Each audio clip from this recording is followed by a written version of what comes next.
Pemirsa, terima kasih masih bersama kami berlima di Saatnya Perempuan Bicara. Masih dengan Calon Tong di sini. Masih betah ya sama cewek-cewek. Masih gini loh dia. Betah dong. Ini sampai episode minggu depan kan? Apa-apa. Banget. Tapi Calon Tong nih yang memang sangat menarik untuk dilihat, tidak hanya saja karena jago ngelucu, tapi kadang-kadang apa yang terlontar dari mulut Cak Lontong gitu, gini loh, kita pertama kali dengar kayaknya nggak nyambung, tapi jadi kepikiran. Terus iya ya bener juga ya. Kutipan-kutipannya tuh bener-bener kayak Coba dibaca, kayak makan coba. cabe, pasti gigit nggak pedes, pedesnya belakangan gitu loh. Rasanya belakangan nih, kita lihat ya, ada beberapa kumpulan dari kata-kata bijak Cak Lontong. Ini yang pertama nih ya, kunci agar selalu sehat adalah jangan sakit. Iya, Benar. Rasanya kayak mau emosi, tapi iya bener juga.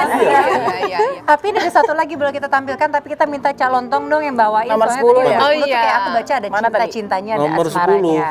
Nah, cinta itu adalah pengorbanan. Tetapi kalau pengorbanan mulu itu namanya penderitaan. Setuju, Nah. Cak.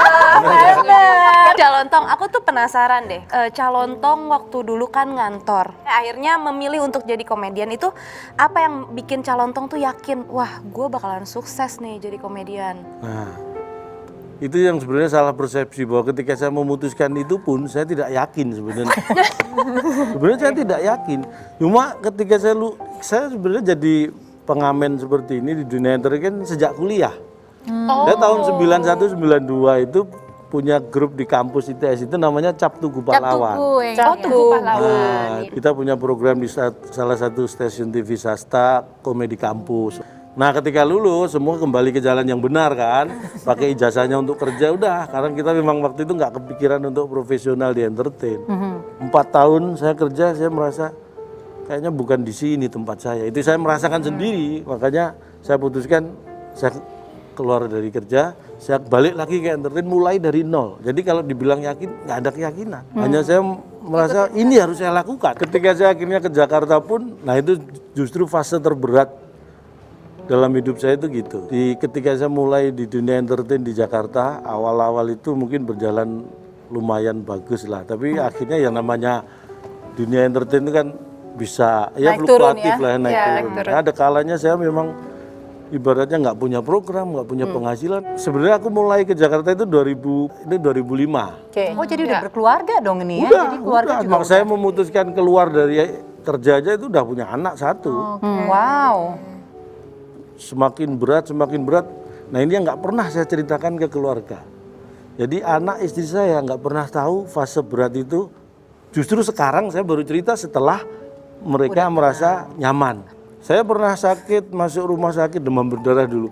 Anak istri saya nggak ngerti di Surabaya. Bilangnya apa? Saya nggak ngabarin, ya saya bilang ada syuting, ada itu aja udah. Karena ini keputusan saya, jadi jangan sampai anak istri saya terbebani dengan ini. Sukses tidak sukses, saya yang berjuang gitu kan. Tapi jangan sampai mereka di sana terbebani mikirin, wah bapaknya nganggur, nggak ada kerjaan, makan aja susah waktu itu. Wow. Bukan sariawan loh ya, tapi untuk makannya yang nggak ada. Dulu sampai saya tuh mikirnya kadang-kadang uang uang itu cuma 100.000 itu pernah. Jadi tinggal di mana itu waktu itu?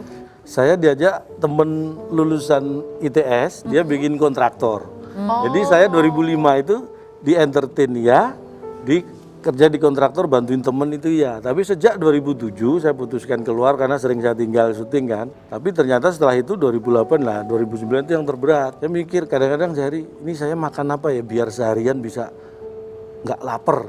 Makanya saya pilih cari minuman yang gulanya tinggi, manis, atau sama kue kecil gitu aja itu. Dulu paling betah kalau saya suruh tirakat puasa gitu, saya paling betah emang. Terbiasa kalau saya gitu. Tapi jalan Calontong tuh dimudahkan, soalnya Calontong tuh jadinya berkah, suka berbagi sama ayah Calontong juga. Oh tahu dari mana nih saya? Aku tahu dong. Waduh. Ini rumus yang ini bukan rumus sebenarnya, tapi bisa kita Kunci. anggap rumus. Kunci hidup itu gini. Ketika saya sesulit apapun, waktu itu ibu saya udah nggak ada kan, tinggal bapak ya. Ketika saya sesulit apapun, bapak minta sesuatu dalam arti karena yang suplai kan anaknya kan, bapak juga udah pensiun.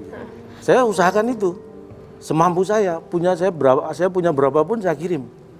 Dan ternyata saya sering melakukan itu dan nggak butuh waktu lama. Telepon, ada job, Itu sering terjadi seperti itu. Makanya ketika kita memberikan untuk orang yang membesarkan kita dengan tulus, maka rezeki akan tulus datang. Masya Allah. Itu yang saya praktekkan dan luar biasa. Apa sih sampai sekarang dipegang terus nih jadi kunci hidup? Ibu saya itu orang sederhana. Ibu saya itu perawat. Ya merawat bapak sama anaknya ya. Jadi mikir itu perawat Saya udah sedih. Bukan, ibu saya itu perawat di rumah sakit. Di rumah sakit Angkatan Udara di Mauspati di Swahyudi sana. Bapak saya itu juga orang dinasnya di Angkatan Udara situ. Jadi orangnya sangat sederhana, nggak pernah punya cita-cita anaknya pengen seperti apa. Mereka hanya berpikiran bahwa anaknya pendidikannya harus lebih tinggi dari mereka. Tapi saya baru sadar sekarang ibu saya, bapak saya orangnya visioner. Karena walaupun mereka, beliau-beliau ini hidup di zaman yang teknologi belum ada apa-apanya dulu. Ya. Telepon rumah aja masih jarang, apalagi handphone belum ada. Tapi bapak saya itu sudah tahu betul pentingnya IT.